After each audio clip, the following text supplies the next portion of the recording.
За 2025 оны 9 сард таны охин 8 настай байсан. За 40 настай сэтгцэн эмгэгтэй Нацаг Доржийн Хотгонбаяр гэдэг хүнд хүчрхийлүүлсэн. Ийм одоо харамсалтай мэдээтэй тулгарчээ. За тэгэхээр та яг тухайн үед бас юу болов? Та 5 хүүхэдтэй тий? Таны дөрөвт охин гэсэн үү? Тийм миний дөрөвт охин. Тухайн үед 9 сарын одоо 25 оны 9 сарын 14-нд тухайн тэр өдөр 9 сарын 14 амралтын өдөр байсан. Миний охин яг нэг гэрийнхээ ойролцоо манай сургуульд нөрхөн байхгүй. Тэгээд тэр хэвдэ тоглож яваад тэр хүнтэй таарсан байт. Тэгээд тэр хүн болохоор хүүхдтэй яг харилцаа үсгээд харилцан яриад тэгээд газар мазар тэр авъя мэдхгүй байна. Хаана юу бэ? Яхан нэгэн машин хайж яваа. Хаан нэгэн машин ирж авах юм ингээд тэгж хүүхдтэй яриа өдөж эхэлсэн байдیں۔ Тэгэл тэр нэг дээшээ дэлгүүр орё ярэ гэж давуулж явал дээш нь цалгаруу тавхлаад тарцсан байсан. Цалгаруу. За ер нь 2025 оны 9 сараас хойш хэрэг харилцаагаар нэг жил гаруй хугацаанд хэрэг шийдэгдэд түнс сая нэг шийдэгдэж байгаа юм байна гэж ойлголоо. Тийм. Сая 7 сарын зэсэн нархан дүүргийн эргийн шүүхтэ. За одоо таны охин одоо миний охин бол сэтгэл зүйн байдал нь бол бас нэлээд тийм сайнгүй. Одоо ингээл гар хуруугаа ингээл байнга ингээл оролдоно. Ер нь бол тэгэл айгуул тийм хэцүүлээд л да ер нь тэгээд өөрөө ярихтаа болохоор би одоо ингээл заримдаа ингээл үе амар надаа ингээл бодогдохоор нь би уцаа оролддог. Нэг бол тэгээд нэг байнгын одоо ингээд нэг юм хийх ингээд давтамжтай болчоод ингээд тэгж бас өөрөө хэлээд байдаг. Тэгээд өөрөө бол бас тэр сэтгэл зүйн байдлаа хянах гад бас өөртөө бас тэмцээд байгаа юм шиг надад бол мэдрэгддэг. Өөрийгөө айлуулах, тайвшруулах гад тий. Тэр сэргэлэн цаа амар хүргэн сэргэлэн авсан. Болж байгаа юм бро. Хатаал юм ярихгүй байгаа. Голчлон руугаараа гар руугаар л тоол. Нэг тийм л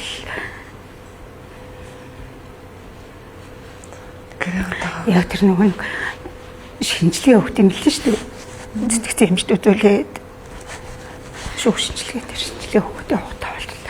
Одооны байдлаас амар үүрсэн байхгүй. Сэргэлэн цаа байсан тухайд сэргэлэн цаа яг байдаг яра байсан. Ингээл цаг хугацааны ингээд яваад дунд л ер нь тэгээ сэтгцэн жоохон өөрчлөлт ороод яваад идэв юм шиг санагдаж байна. Жоохон хөтлөхөр тухайхан процесстэй бас нэлийн юу яахгүй байсан юм байна л да тий. Тийм тэгээд тухайн үед нөгөө яг ингээд шинжилгээ авч байгаа хувцас нь гайгуулсан болохоор шүүхийн тэр нөгөө шинжилгээний дүгнэлт нь бол гайгүй гарцгаар тэгээд тэр хохирлын хэмжээ нь бол даад багарсан баг гэж би. Тийм би одоо ингээд хүүхдээ одоо энэ хэрэг чинь бараг жил гараа ингээд үргэлжлээд ингээд явж байгаа. Тэгээд би хүүхдээ үзүүлж харуулах энэ хүнээс л одоо нийт төрний зардал мөнгө одоо ингээ гарахгүй байгаа учраас би өөрөө ингээл зээл аваад хүүхдээ үзүүлэлт харуулад ингээд явсан. Өөрөө бол одоо ингээд зээлж төлж чадахгүй одоо юм хэмжээнд хүрсэн л байгаа. Шүүхэн шийдвэр гарсан. За одоо 8 настай хүүхдийг хүчирхийлсэн 40 настай сэтгцэн эмгэгтэй Нацаг Доржийн Хотгонбаяр гэдэг хүнд 15 жилийн ял оноосон. Тэгсэн. За таны хүүхдэд одоо сэтгэл санааны хохирол гээд бас шүүхээс шийдэж өгсөн мөнгө байгаа юу? Тэр нь одоо бас яг яаж болгогдож байгаа? Энэ сэтгэл зүйн хохирлын хэмжээг гэж 10 сая 288 мянган төгрөгийг анхны шүүхээс л тогтоосон байдаг. Тэгээд энэ нь бол одоогоор бол төлөгдөв. 10 сая 288 мянга. За тухайн одоо хэргийг үйлдсэн этгээд төлөх чадвар чадамж ер нь бас ямар хаа амдаж би ойлгож байна л да.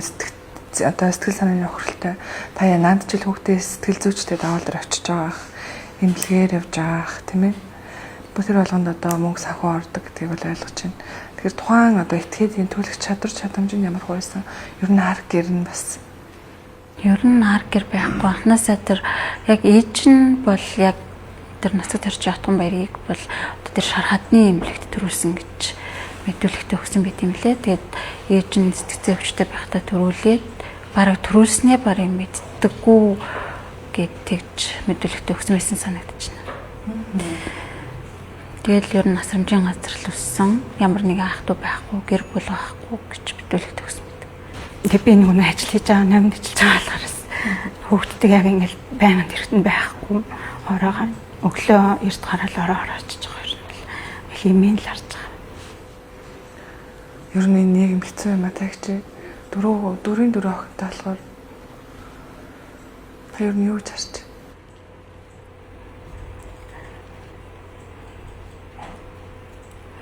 Зүгээр л тоглоод явнаас нэрээ хүртэл гатуурчлалт явж болохгүй юм шиг. Тэр чинь зүгээр л гэр хойролцоо зүгээр л тоглоод явж исэн үг байхгүй. Тэр хүнийг танихгүй шүү дээ. Тэр хүний амьдрал бид нар бол манай гэрэл ямарч тэг гайд хэрэггүй шүү дээ. Ер нь бол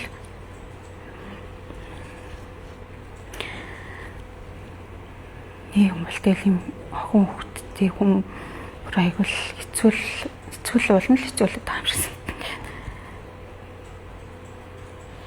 Энэ Хотон баяр яг Нацаг Зарчийн Хотон баяр ингээд одоо энэ ялтанчин бол яг тэр Мөрдөн Бяцаа шатанда олон шүүх хурал, анхан шатны шүүх хурал, давцалдах шатны шүүх хуралд бол ямар ч ах トゥ төрөл садан гэж байхгүй, ямар ч хүн байхгүй байсан. Гів гинтэн Хотон баярын ах нь наа гингүүтээ одоо Хотон баяр чинь надад шүүх хурал дээр гэлэхдээ би ботор машинтай, би гэртээ энийгээ тооцоод би тэгээд бас группийн мөнгө 702 мянган төгрөг авдаг гэж хэлжсэн. Энэ мөнгнүүдээс одоо энэ зүйлүүдээ би одоо хөрөгчдөг нөө охирлоо барагдуулна гэд хэлсэн байдаг. Тэнгүүд одоо ингээд шүүхийн шийдвэр бүр хүчин төгөлдөр болохыг одоо ингээд бүр ингээд хүлээгээд бичсэн юм шиг л нэг одоо төрөлсөд ах гэд ах Хотон баярын ах цог гэдэг хүн гарч ирэл одоо тэр тийм цог гэдэг хүн гарч ирэл бүх одоо тэр гэрийг нь аваад явцсан гэсэн. Тэр бол гэрийг нь бол угаасаа авна гэсэн гэ тэр хажуу айлынх нь хоёр хүн нь тэгж бүр очиод тасах уу тэгжсэн. Портер машиныг бол тэр хашаа түрээсэлжсэн учраас түрээсийнх нь мөнгөнд түрээслэгч эзэн нь ингээд авч явсан. Тэгээ бас тэр Хотон баярын ахын цагдаа дуудаад би одоо энэ түрээсийнх нь мөнгөний төлөөд энэ машиныг авна гэдээ аваа явцсан гэж хэлжсэн. Тэр хоёр хажуудлынх нь айлынх нь хүмүүс тэгж ирсэн. Хэмнээр ер нь хамгийн гомдолтой байгаа зүйл нь болохоор тэр сэтгэл зүйн хор охирлын хэмжээг ядаж шүүхийн шийдвэр гүйцэтгэх энээр нь ороод өгчээ болдгүй багтаал гэж бодод. Энэ бол яг хэлцүүлгийн нэр энэ бол миний өмчрөн мөн гэдгийг тэр хүн чинь өөрөөгөө ингээд илэрхийлсэн байгаа. Тэгээд энэ хүн чинь өгнө гэдгийг илэрхийлээд би тэгээд яадیں۔ Өөрөө бас яг одоо ингээд би дөөсөд өөрчлөнгөө явцсан айгүй хүмүүний асуудалтаас орцсон л аа л да. Тийм учраас би тэр гэрээ одоо авна гэсэн хүмүүс байвал зараад авчий гэж бодоод зарсан ч зарах гад одоо өгнө гэд уул надад төлхөөр бүх хүчиг өрн бүх юм одоо найзаараа тавьжуулаад тэр Хотон баяр өгсөн байсан. Тэгэхээр би зараад авчий гэсэн чи тэр хан намайг цагдаад өгчихсэн. Яа төгсөн мэ гэсэн чинь шүүхийн шийдвэр гүйцэтгэх хуудсан дээр чинь нэг өгүүлбэр байхгүй нь тэр цагдаа нэрээд намайг та ямар ч авах хэрэггүй шүү дээ гэд. Хаанхын цагтаа сангарах нь юу? Сангарахын цагтаа. Гэхдээ тэгээд энэ шүүхийн протокол тэмдэглэлтэй энэ хүн Хотон баярын өмчтийн одоо энэ цог гэдэг хүнийг би танихгүй шүү дээ. Би мэдэхгүй шүү дээ. Тэгвэл энэ цог гэдэг хүний ирээд юу яагаад гэж надтай уулзаач хэлээд яг одоо дуудаач гэхээр энэ хүн ингэж хэвчэж байгаа гэд. Ер нь тэгээд цагдаа нар бол яг л тэр алтан талд өлчлөө таалагдсан гэсэн яг тухайн үед бол. Шүүх хурал дээр одоо ямар нэг ар гэр байхгүй гэж мэдүүлсэн. За ар гэрээс нь бас хүн ирээгүй тийм ээ. Тэгчээд одоо яг шүүхийн шийдвэр гараад одоо сэтгэл санааны охирлоо барагдуулах одоо тэр үеийн юм аах гэхээр ах гэдэг нэг хүн гарч ирчээд байгаа. Тийм ах гэд хүн гарч ирчээд надтай одоо ингэж заргалтаад яваад байгаа. Намайг цагтаа дуудаж өгөөл яваад байгаа. Тэгээ одоо би хамгийн гол нь тэр тэнд байсан гэр болоод тэр портер машин байхгүй болсон болохоор тэр хүнийг харддаг байхгүй намайг одоо хэд хоногийн дараа бас намайг тэр хүн өөрөө авсан байна. Би аваагүй гэдэг үедээ гэж бодсон.